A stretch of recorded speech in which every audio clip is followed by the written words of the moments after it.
Don, you've pushed them hard there today, but you came up against a very good Saracens side. Yeah, I think you have to be switched on through the full 80, especially against Saracens, because they're good. They stick to their system, and then they'll kind of choke you out. And if you're not ready for it, I think you'll definitely pay the price like we did today. Rob talked about that slow start again, similar in the final.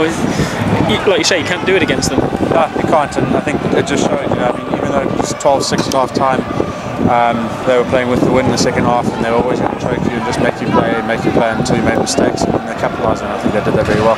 Rob's already looking at positives though, and he said there was plenty there to work with ahead of what is now becoming a really big game against Harlequins next week. Yeah, if you cut out the scoreline, it's easier said than done. There were, and you've got to work on positives. It's really early in the season.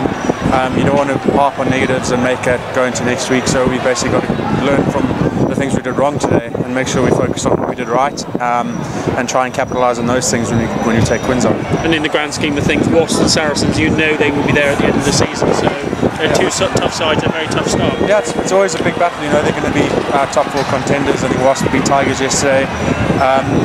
We obviously want to be competitive in the top 4 and pitch ourselves against those kinds of teams. And the thing is, those are tough games. We've got to make sure that when we beat them again in the second half of the season, that we come up trumps, because essentially if we get to the semis and finals, those are the teams we're going to be playing against. I know you never like to lose at home, but does it put extra pressure on next week now against Wits? Yes and no. Obviously, we want to rescue the result from this weekend for our fans. Big credit to them. I think when the scoreline started to get away from us, they got louder and louder. I think that's just a big tribute, because there's nothing worse than fans turning on you when you're losing. You know, you kind of need them to pick you up. And I think we kind of owe it to them next week, if not just ourselves, to come away with the win.